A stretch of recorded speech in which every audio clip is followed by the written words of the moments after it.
Hello everybody, Lisa here. We are going to just have a super chill, casual little exploration of the Tapestry Oracle by Kendall Eifler.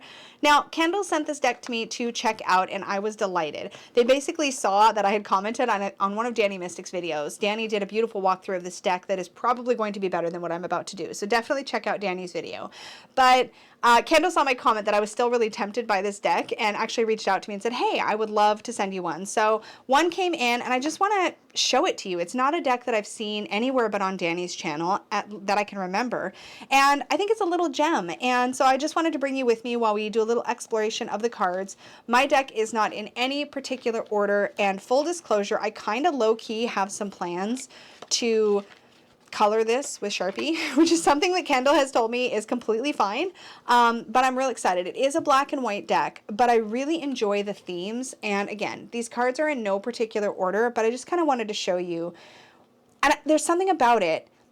It's not the black and whiteness that draws me in, but there's something about the themes. It feels really expansive. I have actually used this deck, kind of put it through its paces in some Unicorn Fam channel member readings. So this is the Darkness card, and I think I would, if it is me, if I get out my Sharpies, what I might do is put some oranges and reds and yellows maybe in the flames, and then put a little bit of glow on the front of this character, and I might just stop there. Influence. I love this. I love that we get this idea of this character being tumbled by the moons and the cycles of the moons. I totally feel that. In this case, what I might do is actually just color this snake in with some Sharpie. It reminds me a little of the thing I'm thinking of doing, rather, reminds me a little of what Julie Peekaboo Rose did with her, oh, what's that deck called? Moon Void Tarot, I think is what it's called. Just pops of color here and there. Here we have Sanctuary, and maybe I'd just color these little robins. They're already robin's eggs in my mind, but these eggs blue. I love the idea of being safe and secure in a nest. The transformation here, I'd really want to just color the butterfly, but the butterfly is black with white outlines, so I don't know how well that would work. What I really love about this is the ladder. The implication that this character has sort of risen up or climbed up to a new phase and is in the process of coming out of cocoon, of transforming.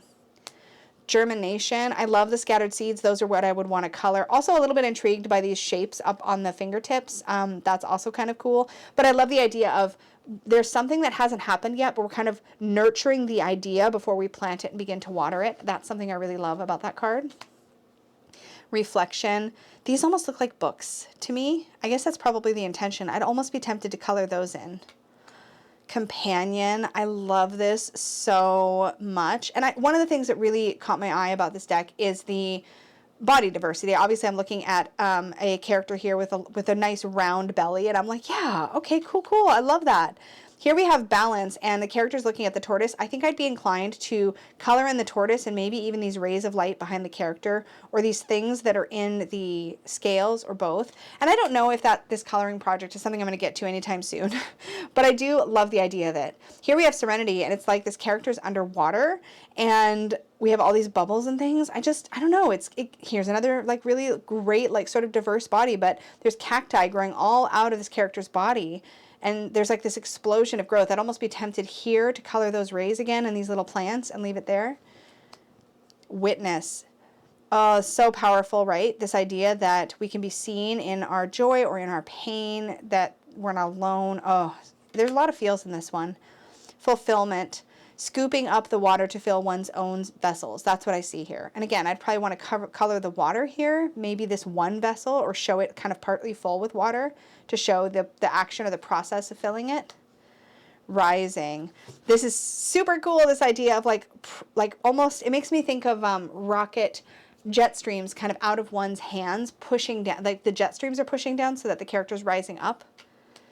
Burden. Very 10 of Wands feeling there. It's interesting, the actual burden is here, these pussy willows, which are actually kind of light, and this is the moon. And it's almost as though it's a perspective thing. Like the character is actually only holding these pretty light pussy willows, but the perspective of the image makes it look like this character is also carrying the moon, which is of course ridiculous. We're not carrying the moon. It kind of feels like a reality check about your burdens. Mystery. This character cloaked in the sea. Oh, that's really cool. I'd want to color some shells, maybe the water. Pause. This feels like a moment of respite. adaptation, conforming one into the space that one occupies, like finding a way to work with what you have around you. Discovery. I'd want to make this one big rainbow, but there's only 4 stripes. That'd be fun though. Innocence.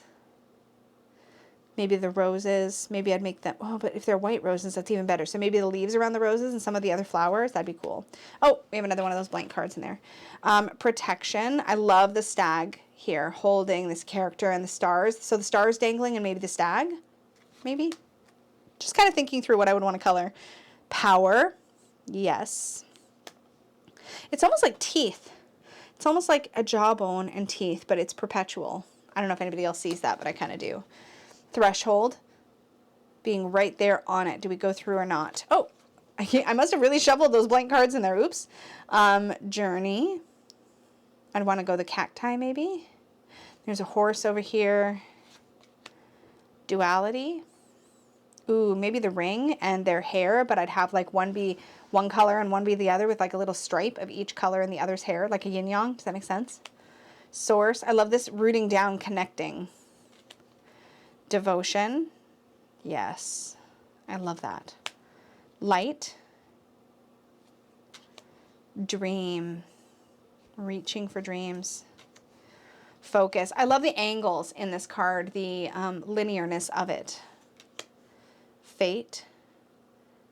Interesting. Giving oneself over to where they're being taken or pulled, not necessarily rowing their own boat. You could look at that a number of ways, right? Partnership. I like that genders are not as specific in some of these cards. There's a lot of like long hair and stuff like that, but I feel like there's several cards where I couldn't be sure, and I like that about it. It makes space for other expressions. Sacrifice. You get the impression almost like that wings have been given up. Memory. Oh, boxes of memories and what that does to us, good and bad. Oh, there's another one. I wonder how many of those there are. Are there any more? No, that's it. Okay. Potential. Love this so much. Creation. Oh, I'd want to probably just do the little stars and maybe this part here, the like part of the curtain that's kind of folding back. Spirit.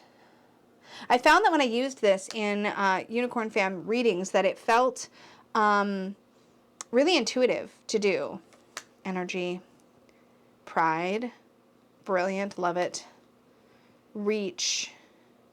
Again, we have this like older body present. Edge. Congregation. I might even only color a few of those characters. Faith.